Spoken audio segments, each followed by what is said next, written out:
everybody. Welcome again to another episode of the Debby Campbell Goodtime Show.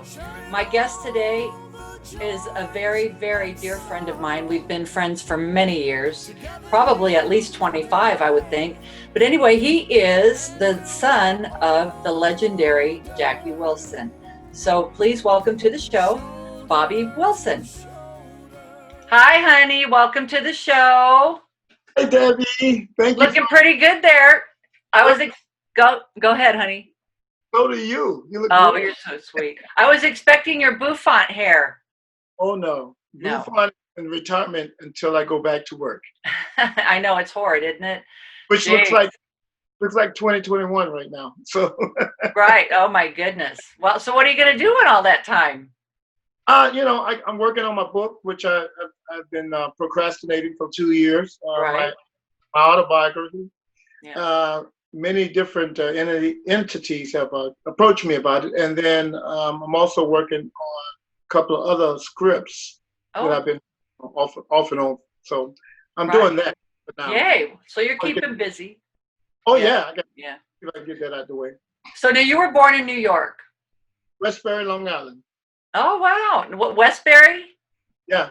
Okay. All right. But now when did you go on? You were raised in the foster system, Bobby. When did you go into the foster system? My mom said she received me about 6 months. She think I was 6 months old. So you went in as a baby and then you were adopted at 6 months old? I was never adopted. I just went into the foster home and stayed there until I turned 18. Oh, okay. She never adopted me. She raised over 400 children. So wow. So how many kids did you grow up with? Were they living in the house with you at the same time? Always 10 at a time. Wow. They came and went, So Mama had this policy. Her name was Annie Bell Davis. She was from Cordier, Georgia. She was a potato farmer, her family. Right. Baby girl of 12 brothers. And 6 of them were preachers and 6 of them were whatever.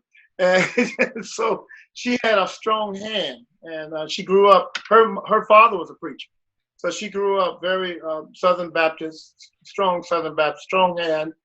And she said she got her first kid in December 7th, 1941, which was the night of the bombing of Pearl Harbor. And wow. and I came in, in the early 60s. And she said I was 6 months old and she thought I was a white baby. White baby? Yeah. She said I had blue eyes and no hair and white skin. And she said, why in the world they bring me this white baby? Because usually she get black kids. Right. But 6 months in, she had another 6 months, and my color started changing, and my eyes turned brown. So it was funny because she never told me that story till I had my first kid, which was Robert Jr. And I was married to a black woman at the time, and when my son came out, he was white with blue eyes. And the doctor, I never forget, the doctor looked at the baby and goes, "You have a boy?" Like that. The baby. And I'm looking like, what the heck? And my ex is looking like she's looking crazy because I was in the Navy at the time. Right. I'm like, I got a white baby? Okay, great. So I take the baby out I don't know if I ever told you that. I take my son out to the waiting room where her mother and my mother was waiting, and my mom slaps me. She goes, "You were white with blue eyes when they gave me to you. That's your son." Now, when she adopted, no, she didn't adopt you, but when she went into her home, where were you living at that time? Were you in North Carolina? South Carolina, Columbia, South Carolina. Right, because you went to school in North Carolina. South Carolina. Oh, it was South Carolina. Okay, I'm sorry. No worries. Well, you went to Midland Technical College first. No. Well, I went to elementary, preschool, elementary, and high school, which was AC high school, home of the Mighty Falcons. I played basketball and I ran cross country. And then from there, I went to Midland Technical College. I went to Benedict College for a little while, and then I went to University of South Carolina for a little while. Right. And then I just decided to join the Navy, and when I joined the Navy, got married. That's when I took off. Right. But now, how many years were you in the Navy? 10. 10. Wow. Yeah. I didn't know that. I knew you were in the Navy, but I didn't realize you were in for 10 years. I was going to be what they call a lifer. Well, what happened? Da, da, da, da, da. And see, No, now you'd be getting money if you would have retired, right? well, yeah. If I stayed in 30 years, because that was my plan. Okay. You know, like I tell them people in my shows, God plans and I mean, man plans and God laughs. My mom used to say it all the time growing up. And she was right, because I plan to stay in the Navy 30 years. Mm-hmm. Now, why is the Navy 30 years? And I think the Air Force is only 20, isn't it? Well, 20 years is normal. 30 years is max. Okay. But my thing was 30, because I knew I would get maximum retirement, maximum bonuses, blah, blah, blah. Right. You know, plus I was qualified as an officer, so I was on my way to officer training. Right. But I'm gonna back up. When I was a kid, when mom got me, I had a lot of physical problems. I had rickets of the bones, asthma, real bad chronic case of asthma, chronic case of intestinal problems. So I was in and out the hospital until I was like 9, 10 years old. And they had to break both of my legs because I was 98% disability. They classified me as retarded because I had speech impediment, which you probably still can hear a little bit. No. But well, at the time I had really bad speech impediment, so you couldn't understand nothing I was saying. And like I said, and rickets bones. So I was 98% disability. So they broke my legs when I was 3 or 4, maybe 5, and straightened my legs, put me in a cast for 2 years, and then I wore the Forrest Gump contraption till I was 11. Whereas the braces started at my lower half of my body and went all the way down to my feet, and I had weighted shoes on both ends. Wow. So I went through all of that. And when they did I guess they did what they call an intelligence test or something like that. I remember them taking me into some room and giving me a block and saying, okay, put this in the square. And I went, bloop. And I went, this kid's not retarded. You know, I remember them saying, he's not retarded. And then they tried to get me to talk, and then I couldn't speak. It says, I think he's tie-tongue. And that's when where the skin and your tongue, right. Yeah. Oh, yeah. So I don't really remember what happened. All I know is all of a sudden I can talk. You know May, my girlfriend May. Yes, of course. Well, her grandchild had the same thing. Wow. The exact same thing, and it was for years. And then they finally, figured it out. and going to the pediatrician all the time, you would think that they would have noticed something like that, I'm telling you, they classified me as retarded until they figured out, no, he's not retarded, just tie-tongue. And I guess they started taking me to classes. I remember the social worker coming to the house, picking me up 3 times a week. Right. So I remember vague stuff going in and out during that period.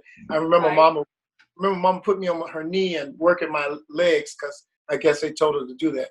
Yeah, I remember screaming at her, telling me to shut up. So, but to circumvent the music came in the. My mom was a gospel singer, so she would go to church every Sunday, leave us at home.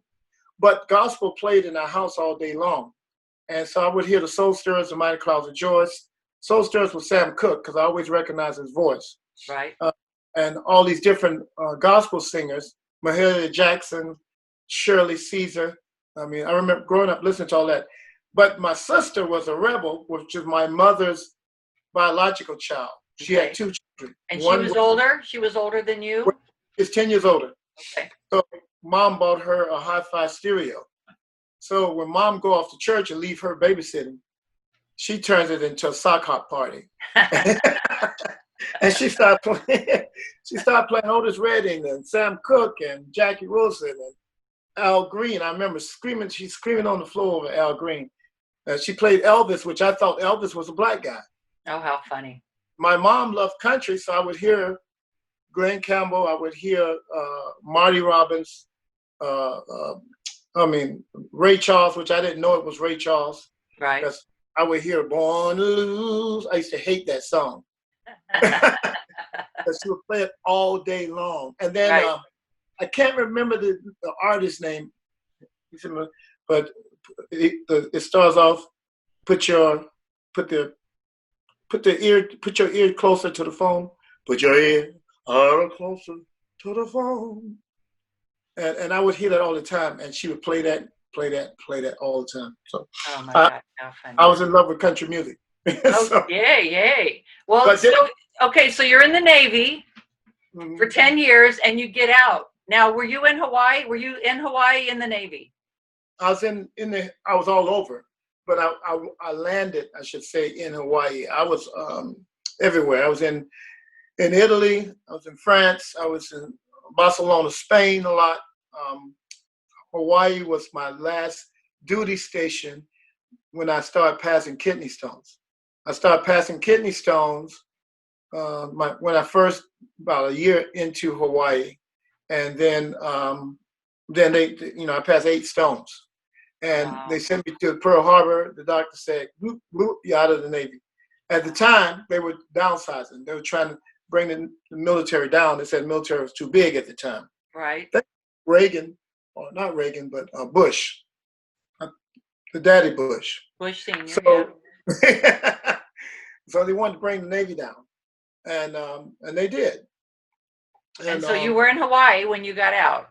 I was in Hawaii when I got out, and I didn't know what I was going to do, because at the same time, I was going through a lot of life changes. I was going through a divorce with my son. Robert was 6 years old at the time, and they left the island, and wasn't sure what I was going to do. Right. I had the plan of the Navy, and after the Navy, I was like, but I didn't know that the Navy was going to hire me so quickly. I had a lot of great training in the Navy, electronics-wise. Right. So I got hired by a government contractor, but they was going to send me back to Sumter, South Carolina, to work at a nuclear power plant. Mm-hmm. But I had to wait a year before I go back, which was fun for me, because I said, cool, I'll just have Why'd you have to wait a year? Because the program, I had to go back to school. They was going to send me back to school and to work at that power plant. So it was a slot situation. Right. But they hired me, and then I was just waiting on that to kick in, and I started hanging out with all the local Samoans. And when I joined the Navy, when I joined the Navy, I was like 145 pounds, soaking wet. When I got out, I was 240. Oh my gosh. I know, and everybody called me big guy. And they thought I was Samoan and Hawaiian. And so they were always talking, "Hey, brother, come hang out with us. Come hang out with us." So I did. And they took me to a karaoke bar, and that was the beginning. So you started singing in a karaoke bar. Yeah, didn't know it was a karaoke bar. I thought it was Japanese soup. And I was hanging out with Brother Iz. Now, Brother Iz was 700 pounds. Wow. He had was he a Samoan? Was he a Samoan? Yeah. Yeah. But yeah. I didn't know he was a star. I just knew that he could sing his butt off. And I was like, right. man, all these big guys can sing. Yeah. And he had extremely high tenor vocals. I knew that because I did sing a little bit on the chorus in high school. So I was the first tenor in high school. So I said, this guy has an amazing voice. Well, not only him, but it's a whole bunch of them. Mm-hmm. Didn't know I was hanging out with a bunch of Hawaiian stars. Uncle Willie K, who just passed, he was there. Fiji, which I consider a brother of mine, he was there. All of us just starting to sing, me and Fiji, but the rest of them were stars. Okay. So how long were you messing around singing with going out to the bars with your friends before you? Only a few months, and then Peter Hernandez walked in that night, him and Bernie, his wife, and they heard me, and they said, man, he'd be perfect for our group. They had a doo-wop group called the Love Notes. Peter was from Brooklyn, New York. He's Puerto Rican. Right. And his wife, Bernie, was Filipino, and they had 5 kids at the time, or 4 kids at the time. Right. And they said to me, come and see our show, And I said, okay.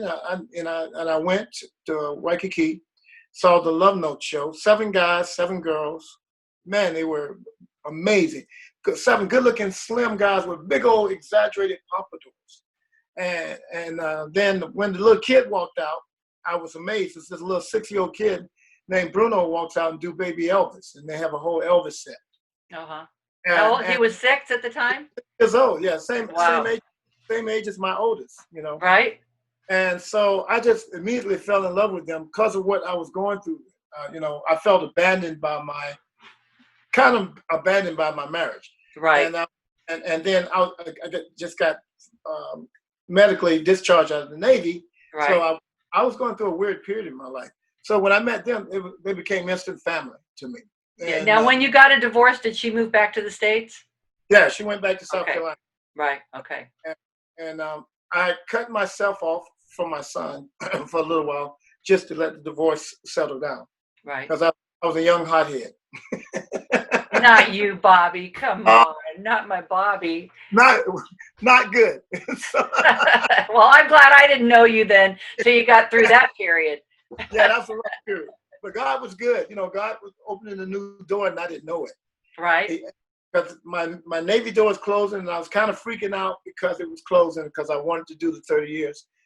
And so I didn't know was ahead. And I didn't really want to go back to South Carolina, to be honest. Right. I grew up there. Yeah. And that's a whole different story we have to do on another day. Yeah. But, so how long were you with the Love Notes? Joined the Love Notes, stayed with them, I don't know, 3 to 5 years, I want to say. Mm-hmm. It was 89 when they hired me. Right. So 3 to 5 years, I was making really good money. But I'm going to back up again. Okay, you go right ahead, baby. It's your interview. When I was in the Navy, I re-enlisted. And they gave me a service re-enlistment bonus of $30,000. Mm-hmm. I thought I was happy. 6 months after I re-enlisted, that put me at 10 years. Yeah. So they re-enlisted me for 6, gave me a $30,000 re-enlistment bonus. I would have been 16 years if I stayed in. And of course, growing up in the church, I remember a lot what I was taught. I used to be a Sunday school teacher. I was on the trustee board. I was very involved in church. I was on the Reverend James Cleveland Gospel Choir. It just simply says, breathe on me. Breathe on me. Breathe on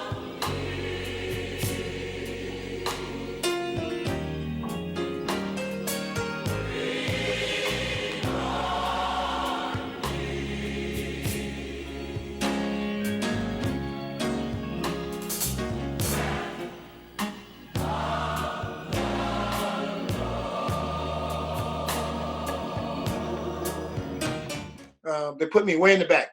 You could never hear me. Chapter out of Columbia. And so when I was tired of the Navy. I was having a rough time with my marriage. And I remember standing on the back of the fantail. The fantail is the end of the ship. Uh-huh. We would have 24-hour days where we were working. But I would find a solemn place at the back of the ship where I look at the ocean and I start singing. And I did that for about 2-3 months. And I said, okay, God, you said try you. I'm going to try you. I want to sing for a living. I want out of this marriage. I want out of the Navy. I want a new life. You said try you. This is impossible. I'm trying you. I remember that. And then he gave you kidney stones. No, I'm kidding. I'm kidding. 6 months later, I started passing kidney stones. And the doctor, they did a biological walk number and said, we can't explain why you have stones. You shouldn't have any stones. But move on down the line. 3 years down the line, I'm on the Love Notes. I'm really super happy. I gave up the job in South Carolina after a year of being on Love Notes because that's what I wanted to do. And I started taking vocal lessons, started losing weight, blah, blah, blah. And I'm singing and I'm having a good time. Do I? And all of a sudden tears started running down my eyes. And I didn't even know why I was crying. And I remember Johnny Valentine, Bruno's uncle, looking down the line at me like, what's wrong with you? What's wrong with you? But he's not, and I'm like, I'm good. And then I had a dialogue going in my head. And I was like, how did I get here? And I was like overjoyed. It was joy coming out of me. How did I get here? And the voice was so resounding. It was like he was right in front of me. He said, "'Cause you asked me." I love that. And I was like, that's when I knew God was real, but that's when I really knew God was real in my life, because he said very loudly, "'Cause you asked me." And I forgot. And it took me all the way back to the fantail, me singing to the ocean, and the ocean was my audience. Right. So it's a crazy dream. So, and the heavens, the ocean and the heavens. Yeah, it was a beautiful, on a clear night, you can see very clearly the moon lights up the whole ocean. Yeah. So it was just crazy. And so from there, once I realized that, I said, okay, now I want to be an artist. And he goes, okay, let's get to it. Right. So then now did the Love Notes disband? Is that why you didn't continue No, on, or no. A Legends in Concert came to town. okay. Paul Revere of Paul Revere and the Raiders was a partner with John Stewart. Okay. You know who that is? Yeah. I know Johnny, yeah. And they came in to see Bruno because they had heard about Bruno. By that time, Oh, so they came into the doo-wop show. they came into our show to see Gotcha. Bruno. Okay. And Johnny had an idea that he wanted to use Bruno because they were just opening to walk on stage as Elvis, and sort of like a little joke. And then Jonathan Von Brauner will walk out later. It's like, hey kid, what are you doing? But Right. they did do that little spoof of That little bit. skit at one point. Yeah, they did do it. But they came in to see Bruno. When they saw Bruno, Paul pointed me out. I remember him looking and pointing, but I didn't know why. So when I walked off stage at the end of the show, Paul said, "Hey, Bopper, where you going?" And I said, "Oh, I'm going." Bopper. Yeah. I said, "I'm on my way home. No need for me." He said, "Listen, you know who you look like?" I said, "Oh yeah, I heard. You heard. He said, "Man, you look just like you should be doing it in the show. You should be doing Jackie Wilson for them." I said, "No, I'm just a background singer for the group." And at that time I was. Right. And I don't sing lead. And he goes, "Well, I would like to hear you do Jackie Wilson." And I said, "Well, I'm not an impersonator. I'm an artist." And I walked out. But you wouldn't have been an impersonator. You would have been a tribute artist. I didn't, at the time, that's all I You knew. weren't interested in that. Yeah. Not at all. And so Right. I ran into Paul 2 more times out in Hawaii. Uh-huh. I was at this club called Bobby McGee's, which was the 3rd time. Right. Him and Sydney was walking in, and they saw me and goes, "Hey, you, come here!" And he grabs me by my ear. Now, wait, Bobby McGee's in Hawaii? Yeah, I used to be in Waikiki. Okay. I get, because Bob Sikora owned the Bobby McGee's here, and Dad and Bob Sikora were very good friends. So it must have been like a chain, yeah, I guess. It was the Bobby McGee's. I used to go there because Friday, Saturday night, it was the joint. Right, yeah. so Paul and Sid walked in, and when they saw me, they grabbed me by the ear and said, "Didn't I tell you I want to do Jackie Wilson?" And I said, Paul. And that was the 3rd time. Now, going back to Mama, who raised me, she said, "If it come in threes, God is trying to talk to you. Sit up, pay attention." She will always say that. I thought it was the weirdest thing. If it come in threes, what come in threes, Mom? Sorry. Uh-oh. Turn that phone off.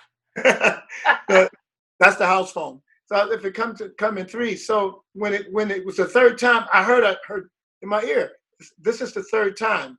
Pay attention. God is talking." So I looked at Paul and he says, "I want you to audition." I said, "Okay, I've never seen your show. Come see the show." I went to see the show. That's when I got turned out on it because it was a fantastic show. Sid was in the show, Michael Jackson, Blues Brothers, everybody. And I was like, "Paul, I don't know how to do that." And I never forget the advice Paul gave me. He says, "Bobby, can you dream?" I said, "Yeah, I've been dreaming my whole life." "Can you imagine?" "I can do that too. I've been doing that my whole life." He said, "Good. When you go to bed, I want you to dream of yourself on the stage, this stage, with the band and singers doing Jackie Wilson." I said, "Well, I don't even know anything about Jackie Wilson." He goes, "Don't worry about it. But in 6 months, I want you to give me an audition." So it kind of worried me. He said, "But picture yourself on the stage before you go to sleep at night." So I said, "Okay." And I never heard of that type of exercise. I did it. Right. And next thing I know, I was reading Deepak Chopra's 7 Spiritual Laws of Success. And that came up in the book to visualize. I was like, that's what he was teaching me. Well, within 3 months, I did the audition. I hired the singers. I hired a band. The guy wrote my charts. But you didn't do Jackie, did you? Yeah. That's the first. You did Jackie. I didn't realize that you did it before you were doing all the other tributes. Yeah, no, Jackie was the first one. And okay. But anyway, I hired a singer, a vocal coach, which was her name was Rhonda, Queen of the South Pacific. She was a star from New Zealand, but that lived in Hawaii, and she was an opera singer. So somebody recommended her to me. I went. She listened to me sing, and she decided she wanted to teach me. Mm-hmm. And she told me, she says, you have a 5 octave range. You're a singer. You're definitely a singer. I'll take you on. Nice. And so she took me on, and then I started losing weight. Just the whole metamorphosis. Got to get the whole persona going. Yeah. And so when I was listening to Lonely Teardrops and To Be Loved and all those songs, she said to me, you have his voice. And I was like, no, I don't. She goes, he's using a fake voice. She says, give me a song. She says, how long did he sing? I said, to the 70s. So give me a song in the 60s, the 50s, 60s, and the 70s. So I did. I gave her higher and higher. She goes, now this song, he's not using a fake voice. He's using his real voice. But in this song, he's using a fake voice, which was Lonely Teardrops. Huh. So she gave me the tone. Do this. My heart is crying, crying. She said, place it up here. Just say you will, say you will. Say you will. Hey. Say it right now, baby. Come on. Say it that you. And I did it, and she goes, you sound just like him. You have his voice. She kept saying that, but I thought she was nuts. Right. But then when I listened to it, as I got involved with Jackie Wilson, started finally getting videos and listening to him, he did, they sang in the 60s. Now, we had a guy on our group called Pico Payne. Pico was an original member of the Ink Spots. Okay. And when I first joined the group and my hair started growing into a pompadour, Pico used to stare at me like, he said, man, you remind me of this guy from the 50s, and you act like him, you talk like him. I can't help but stare. He never said Jackie Wilson. Right. And I noticed how he sang was a weird sound. And I said, Pico, why are you singing like that? He said, Right. oh, well, back in the 50s, the mics were really garbage. So we had to change our voice and change our tone so it sound good coming through the radio. Right. So he says, so I'm still stuck in the 50s and with my tones. He still sang like the mics were crap. Right. And he says, and he brought up, he says, you probably can do Lonely Teardrops, Jackie Wilson. I said, I don't know. He says, and then he starts singing like Jackie. I went, wow, that's the tone. He goes, yeah, it's a tone. And then I start singing. Next thing you know, I started learning. So it wasn't until the Jackie Wilson family started showing up at my shows that I started getting an inkling idea that I might be related. My mom, I met my my biological mother when I was in the Navy. She tracked me down. I don't even know how she found me in the Navy, to be honest. Right. But the Navy had email long before the rest of the world. The military had it. Right. And so I get called to my captain's office like I'm in trouble. So the captain needs to see you, and he sees you now. Right. And they screamed at me, and I'm like, what's going on? So I get there, and the captain throws this paper at me, which is an email. He throws it at me and goes, how come you haven't contacted your mother in 10 years? And I was like, I don't know what you're talking about, Captain. I talk to my mom every time we hit port. He goes, not according to this message. And you're in trouble, buddy. And I'm like, so I finally read the message. I read the name. It's my biological mother. And then I had to tell him the whole story. I said, Captain, I never met this lady. This is my biological mother. And he goes, what? I said, I was raised in foster home. I had to go through the whole thing. Right. He goes, never met this lady? I said, no. So she made up a lie to find me. Right. He goes, well, you have to meet her now because the Navy has to have answers. If they confront you with anything, spousal abuse, they have to fill out a full report. So, Right. well, you're going to have to meet her. When you get in port, you're going to call her. Treated me like a 5-year-old. I hated it. Right. But when I met my mom, when I got back to the United States, because we was Now, was she white? No, she's black. No, because I know she probably was, but I just said that because you looked like a white baby when you were born. That's why. Well, I guess we have everything in our family. We have Indian, we have black, we have white. And I don't like Afro-American because I don't know if I came from Africa. Right. We had family that came from Bahamas. We had family that came from different places. So I don't know I'm just American. When people say, "What are you?" I say, Exactly. yeah, We're just all American. That's it. I'm Yeah. American. So, Yep. Yep. so I asked, how come? She said, "Well, you got a lot of Indian in you. You got Blackfoot, you got Cherokee." She told me it's a lot of family members. But you know what? Jackie Wilson was kind of light too, wasn't he? Yeah. Cherokee. Yeah, I had a lot of Cherokee Yeah. in him. I have Cherokee too. Yeah. Yeah, see, I It's found those that out. cheekbones. Yeah, it's the same cheekbones. Yeah. And I found that out when I met Jackie Wilson family, because they got family all over the United States. Right. And it's more white than black in Jackie Wilson's family. And when they have a family reunion, you're confused. You're like, who are all these white people? This is the Wilson clan. Well, I'm confused right now. I'm a little confused right now because I've known you probably 25 years, if not longer. And I don't remember all the Jackie Wilson stuff till after you were in Vegas with the Legend Show. Right. Because you were doing like Little Richard and you were doing Stevie Wonder. Right. Well, one of the Jackie Wilson daughters contacted Johnny and said, "I understand you got a Jackie Wilson impersonator. I want to come and approve him. If he's no good, I don't want him doing it." Oh, I see. Okay. And Johnny had a lot of great, bright ideas. And he said, "Okay, no problem. I'll fly you in." He flew her in, put her up. She came in with an attorney, and Tina Moore, which was one of the Four Tops wives, Pete Moore's wife. They all came into the show at right over here at Imperial Palace. And I remember I was nervous, and my stomach was upset. I said, "What if they don't like me? What if they think I suck? Or the whole 9 yards." Right. And Johnny was like, "Don't worry, buddy. Just do your show. I'll handle them." Right. So I did. It turned into a big old press deal. He had every press person in the world there. All the cameras. I never seen so many cameras in my life, and they made her get on stage with me and take a picture. And when she got on stage with me, we looked like brothers and sisters. We literally looked like twins. Wow. And then Tina was like, said, "Hey, he looks just like you." And she's like, "No, he doesn't." That's what she said. And she goes, "No, he does." And then they gave us a picture, and we look like twins. So anyway, that's when the questions came up. Who's your parents? And I told them, and I said, "Well, I was born to, the whole thing I told you." I said, "But I don't really know my parents. I just met my mother while I was in the Navy, but I'm not close at all." Right. And she didn't tell me anything, really nothing. Right. She just kept apologizing for giving me up, which I told her she don't need to apologize. God is good. I was put in a great home. It was the best thing that ever happened. Right. It wasn't until the Four Tops jumped in.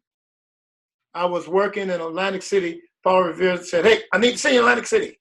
And I said, "Okay." And I was supposed to only work there 6 weeks. It turned out to be 3 years. When I went to Atlantic City, the Four Tops were working in Bally's Park Place. And, I was doing my regular show. Didn't know that they was coming to see me for like a couple of weeks. Right. And they were calling everybody in the Jackie Wilson family. By the way, that lady that came. Right. Did she like you? She liked me then. She don't like me now. But she liked your singing to where you don't have, right. She's like, "Oh, he's great." Blah, blah, blah, blah. I walked on water. So everything was cool. She went back to Detroit. We didn't hear from her no more. Right. And then I get this a couple of years later. I get to Atlantic City, and the Four Tops I didn't realize were my dad's first cousins. Oh my goodness. Yeah. So I didn't know that at all, of course. Right. Because when the lady met me, she went back to Detroit. I didn't hear no more. So I get to the Four Tops, and I get there, do the show. They contact Jim Asher, the general manager there. Jim comes and get me and say, "Hey, do you know the Four Tops?" I'm like, "No, I don't know them." "Well, they want to meet you." I'm like, "Yippee!" So, yay! It's my first star. Right. Yeah, so I'm like, great. So he takes the middle of the day. We had 2 shows, 3 o'clock show and 7 o'clock show. It was right after the 3 o'clock show. He takes me upstairs, and they're doing the corporate show for the whole week. That's why they were there. Nobody knew they were in the room. In the building. So I go up there, and they take me straight to the green room, and Levi just hammers question after question after question at me. And he goes, Are you pretending to be Jackie Wilson? Are you Jackie Wilson or Bobby Wilson?" who are you? I said, I'm Bobby. I don't know what Jackie Wilson would be like off stage. And Lawrence was like, oh my God. He said, man, you got to be family. He said, you talk like him. You act like him. He said, we've been watching you for a week. He said, we watch you eating down at the cafeteria. I said, you guys were at the cafeteria? He goes, yeah, we're sitting there watching you. And you'll laugh and everything you were doing is Jackie. I said, this boy act like Jackie when he's off stage. I said, no, sir, I don't know what he act like. And he says, you got to be family. And then Levi says, ask him who his mama is. And I went, what? Like that was the oddest question I've ever heard. Right. And he goes, yeah. Well, because you didn't know that they were his cousins yet, right? Yeah, I didn't know. Right. He says, what's your mama name? And I said, I called her name out. And he goes, she's from South Carolina. Then he said, Brooklyn Casey. And I said, oh, yeah, that's like home. They know the place. I said, yeah, that's exactly what you want. Yeah, now I know who your daddy is. And Levi walked out and went into his room. And Lawrence laughed and says, yeah, it makes sense now. It makes sense. And he says, I'm going to call a guy to come see you. His name is Billy Roquel Payton. Everybody calls him Roquel. He didn't tell me who he was. I didn't think about it. Billy, I guess they called Billy. Billy came down. Didn't tell me he was in the room because he didn't want to come. Because I guess when Lawrence said, hey, come see this impersonator, you think Jackie is reborn. Right. Like, I'm not interested. And what was this guy's position? He was my dad's first cousin also. Okay. He used to be an original member of the Four Tops, but he was the Ames. They were called the Ames. Mm-hmm. But he stepped down because he wanted to be a writer. So Billy turned out to be the writer of Lonely Teardrops, To Be Loved, Baby Workout. That's Why I Love You So, I'll Be Satisfied, on and on and on. Etta James, At Last. Donny Hathaway, his whole album. Wow. He hired Glen Campbell as a session guitarist for Jackie. Really? Yes. Wow. Wow. Billy knew everybody. Billy was, I was like, who is this man? Right. Because he was very humble. He didn't brag about himself. I wouldn't find out about Billy unless I read about him. Mm-hmm. And that's how, because he was so humble. But he came to see me because he was very close. Him and Jackie was close. And it broke his heart when Jackie got sick. Right. So they wrote Higher and Higher also. Anyway,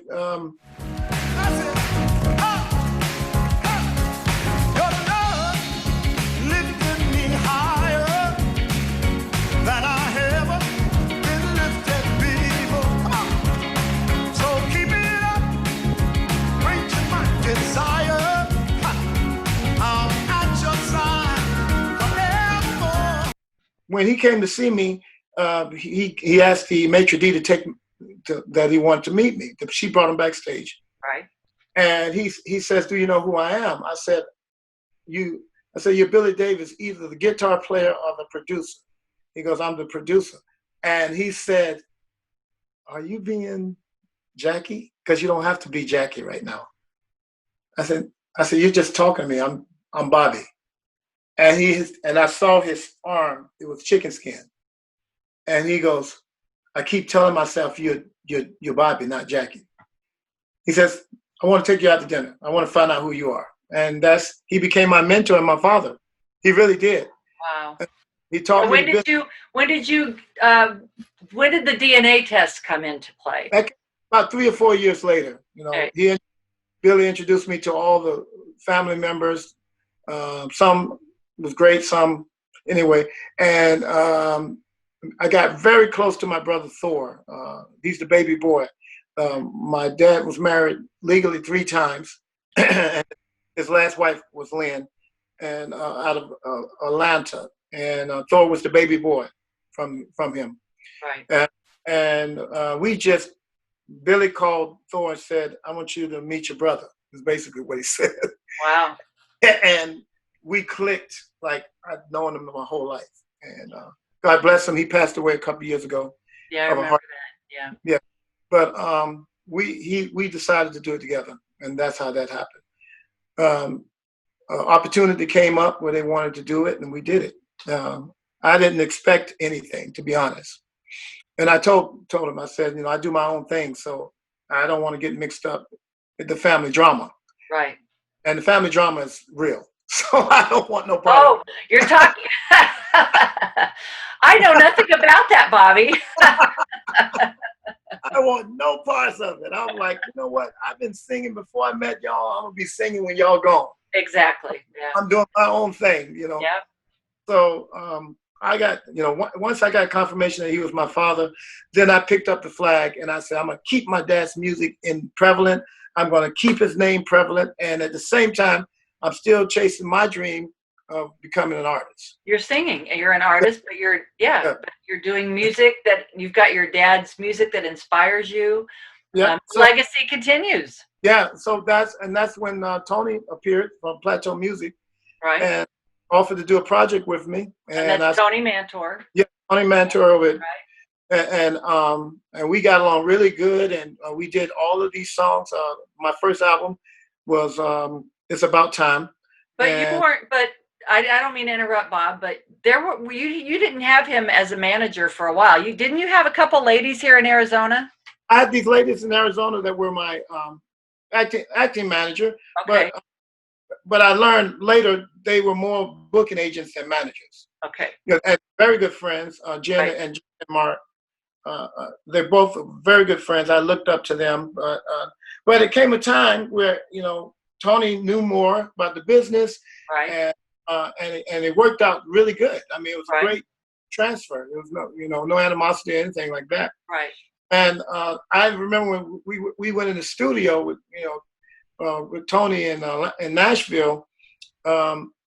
I'd done some recordings with other producers a long time ago in the 90s. But I was used to being treated a certain kind of way, which I learned later was abusive. I didn't know it. Right.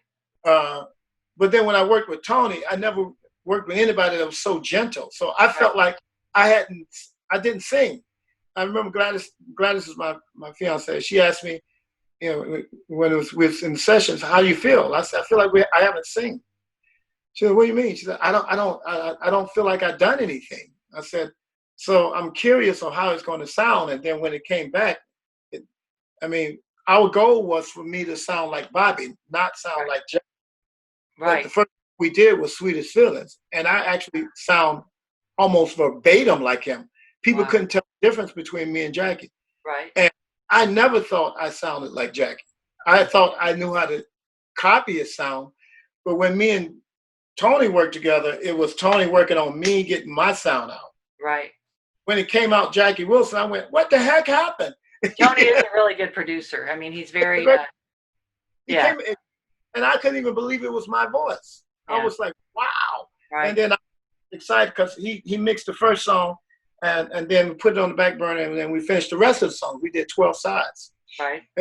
And then we released it to radio, which that wasn't the plan in the beginning. Right. The beginning is to have something to sell at my shows. Now, Tony was your manager at that point. Yeah, he became my manager because at the beginning it was just doing the project, but then he became my manager. Right. And he's, we started working on different projects. The hologram project that we did, my dad's Jackie Wilson hologram. Right. We worked got that to the family, and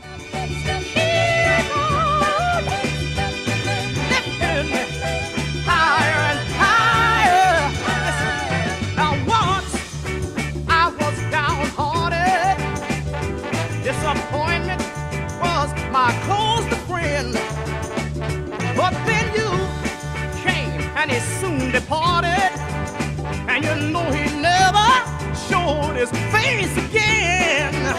That's why your love that didn't turn out as good as I would like it to turn out, but right. A lot of people are doing that, I guess. I mean, nowadays. No, I don't see the audience really receiving it. Right. Well, the Elvis one, they do one with Elvis, and I guess that's huge. But it was not a hologram. It's more a film. He's on the screen. Okay. So it had a different reaction to the hologram. I've seen the people's reaction to holograms. At first they love it, but then I've seen all these negative reviews online.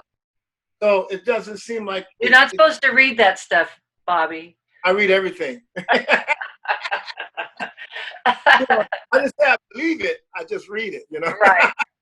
But doesn't some of it crap you out when you do, if you don't like what they say? Doesn't it? I mean, you and I have the same kind of persona. You just, When I first came out with, me being Jackie's son, I had a lot of people attack me online. Right. You're using Jackie's name, you're making money off of Jackie, and the whole nine yards. And these people didn't know me, so I didn't respond. I just looked at what they said and let it go. Yeah. I can't let people make me. That's one thing I learned. Nobody gets more criticism than Bruno. Bruno Mars. He's a good friend, but he doesn't let none of it bother him. I mean, he's got pages and pages of negativity online. Right. He doesn't even read it. You just got to stay true to yourself. Yeah, he's a good man. He doesn't even read the stuff. I don't blame him. Yeah. But when you get to that level, you can't. It'll kill you. Right. Yeah. And here's what as an artist, you give and give and give so much of yourself, and then it just takes, it's the people that are usually. I'm sorry, honey. Go ahead. I'm sorry to cut you off. No. I got my lesson when I was working as a tribute artist, and my lesson was people would come up to me and say, "Oh, you sound great. You sound wonderful." Then I would have people come up and say, "You sound great except for this song. Or you sound great for that song. Or you shouldn't even wear your hair like that. Jackie didn't wear his hair like that. Why did you wear that? He never wore a suit that looked like that." So I went, wow, all of these producers. Yeah, right. Oh, and so I learned to ignore everything, even the good. Even when they said, "You're the best." I ever heard that. Some people even said, "You're better than your father." Yeah. I'm like, I don't believe it. I'm not going to believe in anything. And you're not trying, you're just wanting to sing, Yeah. What is my check? Right. I got to pay the rent. Yeah. I don't care what you said. So I learned that was a great lesson when I started working in the tribute world, because people say anything, everything. They think they can say anything they want to you. Right. And one lady come up to me, "That's the worst Johnny Mathis I've ever seen." And I'm like, okay, well, I'll try to improve. Yeah. We weren't doing Johnny Mathis. You what? I wasn't doing Johnny Mathis. I know. I don't think you've ever done him, have you? Yeah. I don't think I ever seen you do Johnny. You probably never seen me do it, but yeah, I used to do Johnny all the time, especially for private events. I would get hired all over the world for Johnny. Right. Oh, well, I love his voice. Oh my God. Yeah. I did a show in Atlantic City after I left Legends at the Tropicana, evening with Johnny, afternoon with Johnny, which was at the Tropicana. I did it for a whole summer, 4:00 show, and Johnny came in at the show because the entertainment director was friends with Johnny. Oh, wow. And Johnny had a house in Margate, which is outside Atlantic City. Uh-huh. He lived with his mom in Margate. He showed up to the show, and I choked in the middle of, it's not for me to say, because he came and sat on the front row with a ball cap on, and he had on what you call those thong shoes, right? And short pants on, like Daisy Dukes. Wow. And I'm looking like, who the heck is this person? And he was sitting there with another white kid, and the white kid looked like he was 20 years old, but I can clearly tell this guy's an older gentleman. Right. And I'm looking like, who? I'm singing, but I'm thinking, who is this guy? Right. And he finally lifts his cap up, and I see his face. Right. It's Johnny. Yeah. He came backstage, gave me the biggest hug. He told me I sound better than him, and I look better than him. Oh, that's awesome. It was sweet. And then he's giving me stuff. He goes, here's my number. Here, let me know if you need this. I do a lot of songs from Brazil. Brazil. And then he started telling me stuff. Right. How funny. It was amazing. I saw him once. I went with Dad, and Dad was married to Sarah at the time. And it was for the LA Open, the Glen Campbell LA Open. And Johnny was the entertainment that night. Yeah. And so I got to see him one time. And I love his voice. Yeah. Did you meet him backstage? Because he's real shy. I don't remember. I was young. I mean, I'm sure I did with Dad. You know what? I do. I take that back. I do have a picture of me and Johnny. He was playing in the LA Open. Yeah, see? And we'd always get in the golf cart. Trav and Kelly and I would always get in the golf carts and go follow Dad around the Riviera, when he was doing the tournament. So yeah, I did get to meet him At least I don't remember going backstage and meeting him, but I do remember meeting him on the golf course. Okay, so let me change gears with you. Your dad was my biggest hero because in the 70s they used to have all the variety shows. Mm-hmm. They had the Mac Davis show, the Glen Campbell show, right. The Tom Jones show, Carol Burnett show, Laughing. I used to watch all of those. I remember my mom yelling at me saying, "Go outside and play." But I didn't want to go outside and play. I wanted to watch those shows. Wanted to watch the musical shows, yeah. Yeah, and I was just mesmerized by the shows. I used to love Glenn because Glenn comes, "Hello, everybody. I'm Glen Campbell." And I used to do that, walking around the house. And she said, "If you don't shut up, you're not Glen Campbell." I said, "Hello, everybody. I would mark the voice, the way he would say it." Right. And so when I met you in Branson, is that when the first time I met you? I don't remember what. No, I think I might have met you in Vegas, maybe. Marianne introduced us. Yeah, in Vegas. Because Marianne worked for Johnny. Yes, but I was working for Marianne. I moved from Hawaii to Vegas. Right. And they put me in the office. Right. To work with Marianne first. Oh, how funny. Yeah, they put me in the office because they said, "Oh, we don't have a place for you, so work with Marianne." Johnny did that. But you were doing the shows at that time? I was doing the shows in Hawaii, but they didn't have. But he didn't have room for you in Vegas yet? They didn't have room for me. Gotcha. But I've been doing the shows in Hawaii since '93. Uh-huh. But it was 1999, I believe, when I came to Vegas. Mm-hmm. Yeah, 1999. Yeah. And I was living on the other side in Summerlin, and John said, "Come here, buddy, I got a job for you." And I drove in, and I was working in Marianne's office, passing out, doing the marketing. And the Marianne introduced me to you. Yeah, I think that's the first time. Since I'm a flight attendant, I would do a lot of Las Vegas overnights. And when we get an overnight that was early enough and not have to get up too early, we'd always go to Legends. Yeah. And that's how I got to meet you and Graham and Heidi and everybody. And I think you were doing Stevie Wonder. Keep it funky, y'all. Come on. Keep it funky. Here we go. Now this song is all cool funky people. If you're cool and funky, just repeat after me. Everybody say Motown. Motown. Say Motown. Yeah. This is writing on the wall. I was doing Stevie Wonder. Yeah. And that's because when I was in Hawaii, after a year of doing Jackie Wilson, Paul started getting pressure from the tickets sellers that they wanted different acts. Okay. They were tired of seeing Michael Jackson and blah, blah, blah. And right. So they wanted different acts. And Paul came to all of us and said, "Can you do anybody else?" Right. "No, I can barely do Jackie Wilson." What do you mean? Yeah, I want to do Bobby Wilson. Yeah. And he came to all of us. He called a big meeting and said, I need a different act. Even Sid coming up with a different act. Right. And so Paul said, "Bobby, didn't I see you on a dinner cruise ship?" Well, yes, he did. Him and Johnny went on what they called Star of Honolulu in Vegas. Uh-huh. At the time, in Hawaii. At the time, I was working as a headliner doing a 30-minute variety show. Mm-hmm. And in it, I did a spoof on Stevie. I just throw a wig on, start singing, I just call and run into a wall. That's exactly what I did. Uh-huh. In the middle of the act, terrible. That's terrible. I know, it was horrible, but it made the people just fall on the floor laughing. Right. So, and that's the only reason why I did it, as a spoof, not a serious Stevie. Right. So he goes, "I believe that Stevie Wonder was pretty good. You need to give me a serious one." I said, No. I said, "I'm not touching Stevie, Paul." He goes, "Well, either you figure it out or you lose your job." Wow. And living in Hawaii, you don't want to not be working. Right, exactly. And so I went to work, put together a Stevie Wonder act. It took me a lot more time than Jackie was much easier. Right. Stevie act took me a lot of work. I had to learn. Because Jackie, you could just be you, just singing, and you sound so much like him. With Stevie, you got to come up with the whole persona. Yeah. And that was a lot of work. Yeah, and who else did you do? You did Little Richard.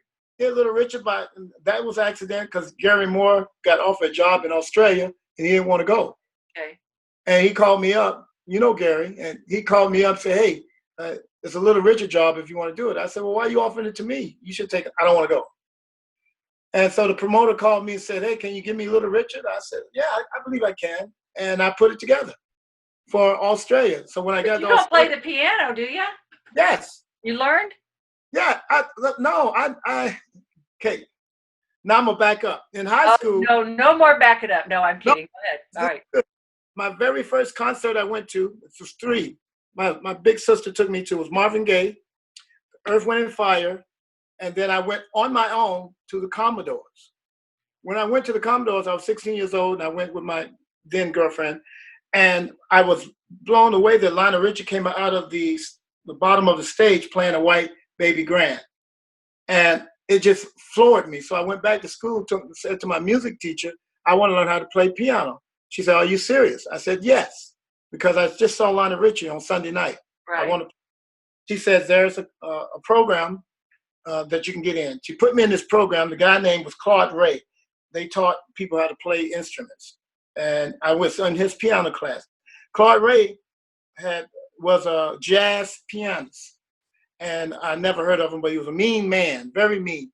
And he said, I don't want you guys wasting my time. And he would give us these enormous amount of work to get out in a very short time. And if we didn't do it, he kicked us out of the class. So I did it. I had to learn all my sharps and my flats and my runs.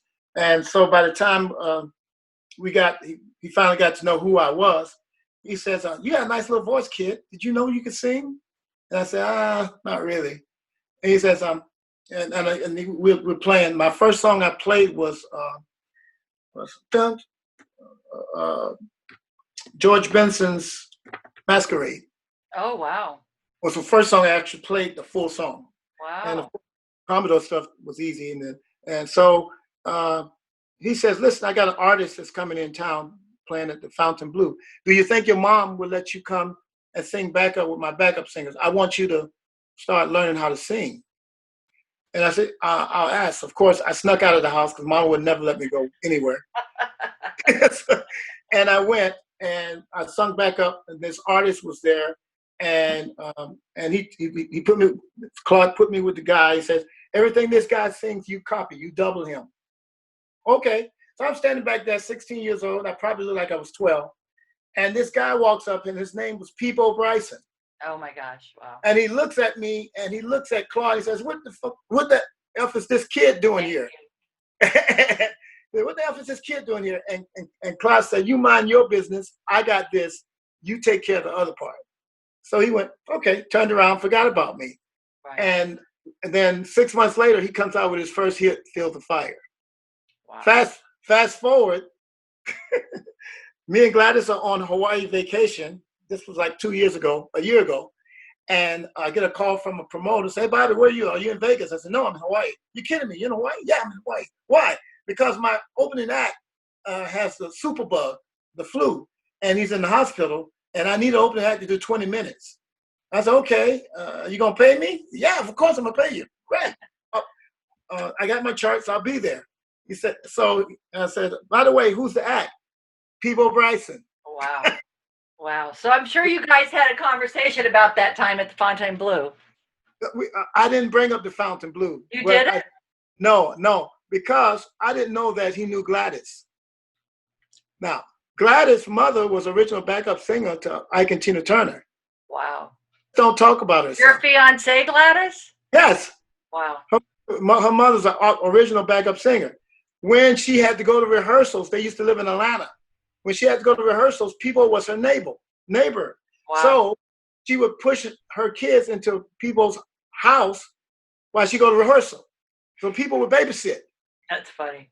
So we get to rehearsals. He looks at Gladys, and Gladys goes, she calls her mother's name, and he goes, "Oh my God!" Because he ain't seen her since she was a little girl. Wow. That's why I had to tell that. That's funny. Well, now, so you were the opening act, but you probably didn't have any clothes to wear because you had vacation clothes. No, I always bring my clothes. When I go on vacation, because of the cruise ship, I can get a call at any time. I take my charts and my suits. Oh, so yeah. Wow. Every time, I always go prepared. Johnny on the spot. There you go. It has, over these last 15 years, it's happened at least 10 times. I'll be somewhere, and Suzanne, you know who she is. Yeah. She'll call, says, "Where are you?" "I'm in South Carolina. I need you to get on a plane in Charlotte." Wow. You got your stuff? I That's have so my. cool. Yeah. Yeah. So you never know. So I always carry my stuff, and it happened. And I Right. had promised Gladys that I wasn't doing no singing. Oh, sorry. Exactly. Yeah. Funny. Yeah. So, Anyway, okay, so let's go back to Tony. yeah. You did how many CDs have you recorded with Tony? Oh, just one, just one. Okay. Okay. Me and Tony no longer working together, but Right. I'm working on my second CD now. Okay. Now, do you have new management? No management. Just I don't really need. Booking agents from. Just got different booking agents now, and also I'm working with a music advisor Okay. who's helping select the music, helping me get it recorded and get it played. Right. Yeah. Okay. So yeah, I'm working with some good people now, and I'm looking forward to the future, whatever the future brings. Right now, the COVID-19 put everything to a halt. I know. Yeah, so I'm just working on the book and working on these other things that I started, Right. that I never. I didn't realize you opened for Bruno. When did you open for Bruno? 2010. He did 10 years ago. Wow. Yeah, he did a homecoming show.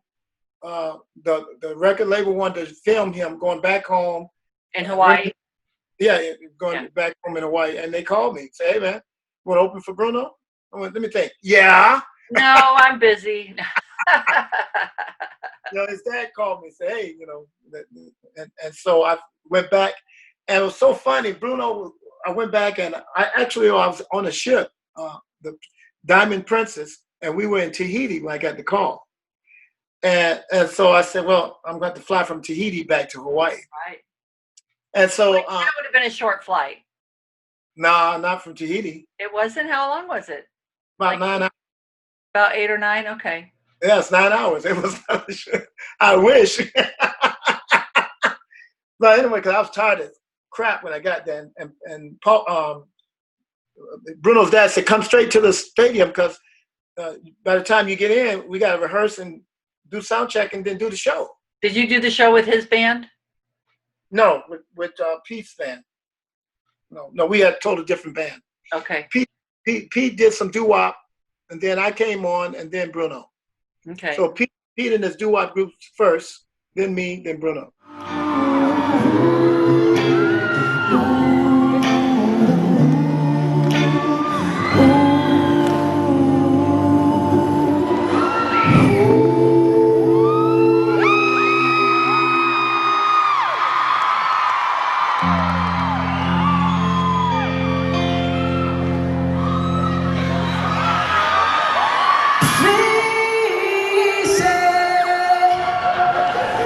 You want me to be your love. I always wanted you.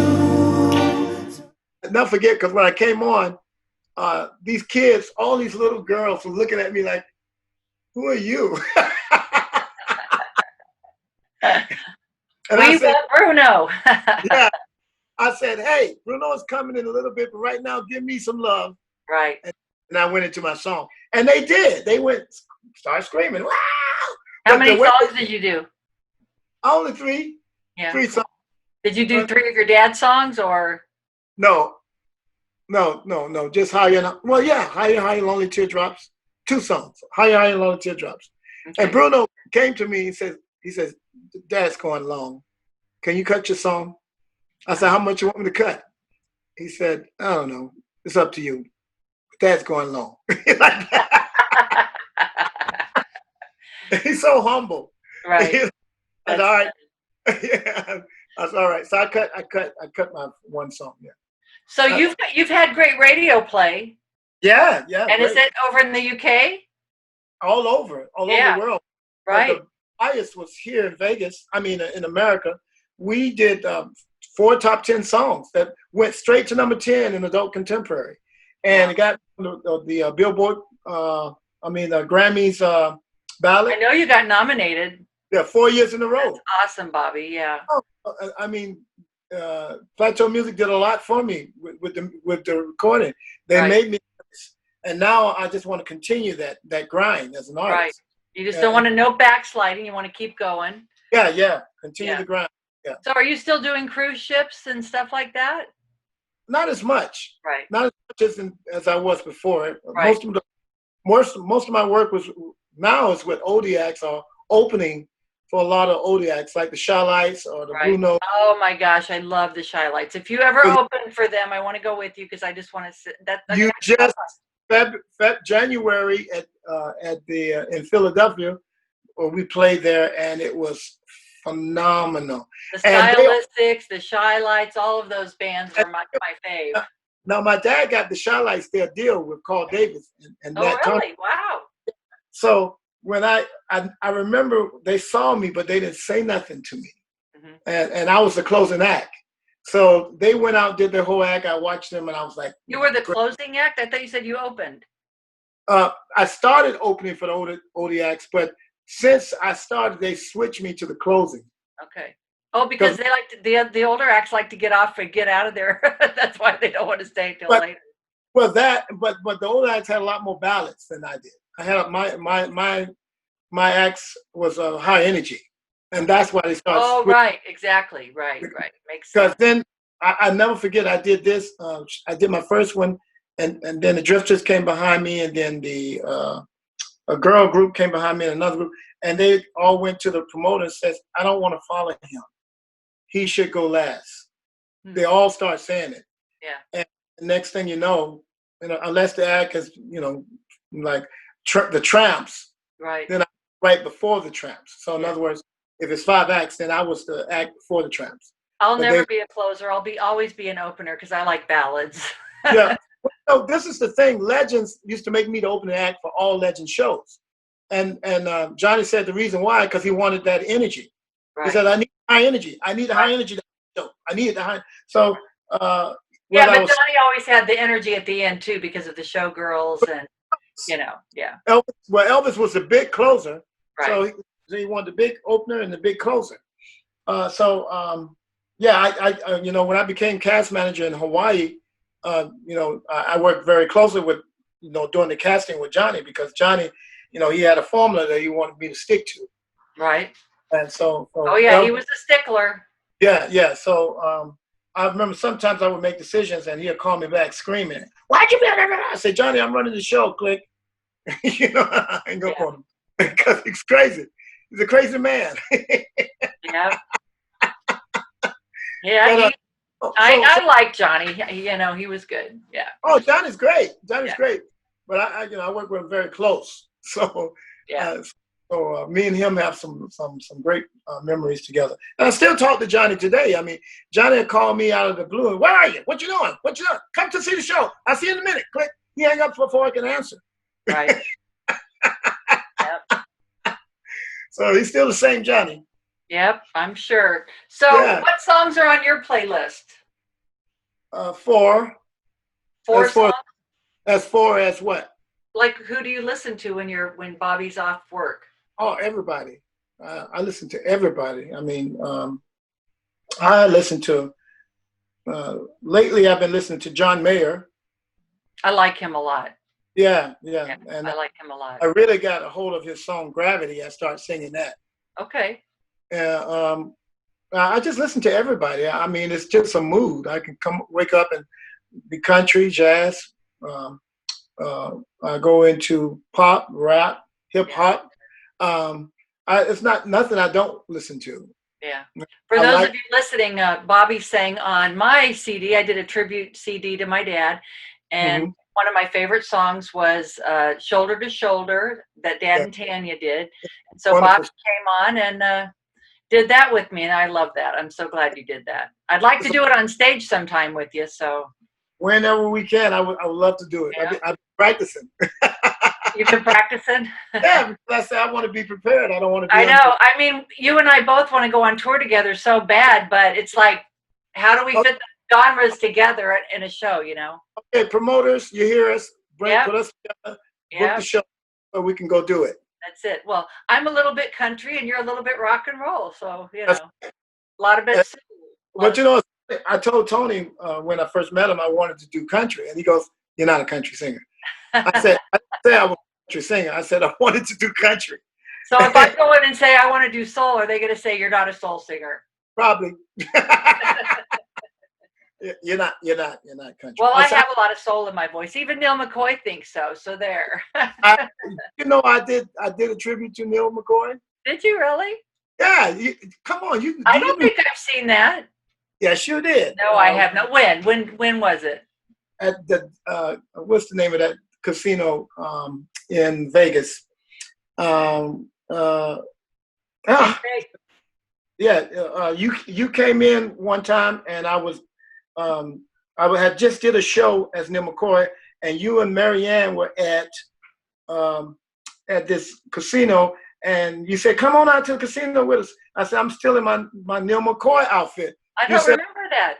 I came out in my cowboy, the tight jeans. I mean, my cowboy hat. Now you're refreshing my memory. Boots, with the cowboy hat and everything. The boots and the shirt. People start saying, "Oh, that's Neil McCoy." And I was like, and we laughed. And I did one of his songs. Did you do the shake? The shake. Yeah. It was at the Dallas. Is that a Dallas casino here? Texas Station. Texas Station. Right. Texas Station. I'm not Dallas. I'm thinking Dallas. Come on, Bobby. So many casinos, so many shows. Oh my gosh, how do we keep all this in our heads? You know. Station. I did two songs. I did the shake and maybe Wink. I did Wink. Okay. And I did seems like all my life I never am satisfied. There's nothing that I ain't tried. Taking every kind of ride, trying to find my home on the range. I don't remember that song. Yeah. I played the guitar with it. Yeah. Been there. I remember. Do you remember when we were at the Riverside in Laughlin? Yes. That was such a great. Oh my gosh. You and Heidi. Heidi's a shared tribute artist, and Graham, Elvis tribute artist, one of the best ever tribute artists for Elvis. That was such a great night. Dad had so much fun. We all had. We played guitar all night long. Remember? We stayed up all night long. Yes, we did. Yeah, yes, we did. And your dad, watching him play that guitar was just like watching a magician at work. I know. I mean, he was just his fingers, and he's just talking to me. Can you do that, Bobby? Can you do that? I'm like, no. Dad loved hanging out with my friends. He loved hanging out with my friends. Because go ahead, babe. No, you killed me when he started singing "To Be Loved." Oh, right, yeah. Dad, don't sing that song. And he goes, "To be loved, to be loved." I mean, he's and he could get it. His voice. Yes, and you, I know. Dad, stop it, Dad. I know. We had so much fun. I'm so blessed that Dad got to be around a lot of my friends, and it was a blessing to know him and to meet him and to hang out with him. Of course, to know you and to be a good friend with you, it's a blessing. I feel the same way, babe. You know I love you. Yeah, I don't take it for granted. Mwah. I'm so glad that you came on the show. And thanks for so much. Huh? I said thanks for having me on. I really look like a country artist today. You do? No, you don't have a cowboy hat on. I got my baseball cap on though. I'll have to send Neil this interview. He'll get a kick out of it. Oh yeah, you remember Neil came? You and Neil were at downtown. Were you there at that when I got up and sang with him? Yeah. That's right. I remember. Yeah, you were there. That's the first time I met Neil's wife, and Melinda, she asked me. She goes, "You did a tribute to him?" I said, "Yeah." She goes, "You didn't have anything to do?" And I laughed. I said, well, I wanted to be in the country world, and that was the closest I can get was Neil. Oh, funny. Yeah. That's funny. I do remember that night. Absolutely. Yeah. And he looked at me. He says, "No freaking way I'm bringing you on stage, buddy." I died. He's great. Honey, thank you for taking the time out of your morning, because I know you probably didn't go to bed till really late. I still watching movies, whatever. Right. My mind is working at night. So yeah. But thank you for having me on, and I wish you a lot of success and luck with what you're doing. And thanks, baby. Are you recording another album, or are you doing something different? No, I'm not planning to do another CD anytime soon. We'll see. I don't know. You never know what's down the pike. That's right. You just got to go with it. Right now, I'm just trying to stay safe and not get that coronavirus, as we all are. I haven't gone out yet. Yeah. Not even to a grocery store or anything? Or I go to the grocery store, but that's it. Right. You know? Yeah. No, I haven't hung out or anything like that. And I just want to be careful because when it's time to go to work, I'm ready to go to work. Exactly. You know? Exactly. Yeah. So I know. I'm not risking it. Yeah. Well, I love you, honey, and we'll talk soon. Okay. All right, thanks. babe. Take care. Mwah. Bye, everybody. Bye, honey. Love you. Okay, everybody, that's our show for today. Oh my gosh, Bobby and I could have just talked forever because I just love him so much. But anyway, stay tuned next week for the Debby Campbell Goodtime show when we'll have another great guest. And thank you, Bobby, for coming on the show. Mwah. Be kind, everybody. Bridges are burning, they light up the sky, brighter than fireworks on the 4th of July. No matter how many teardrops I cry, I can't seem to make this fire die. Soft music playing, your hand was in mine. Thought we'll be together till the end of all time. The next thing I knew, all that love was a lie. When you dove into the river of desire, now bridges are burning out of control. What we might have had together, we'll never know. I gave you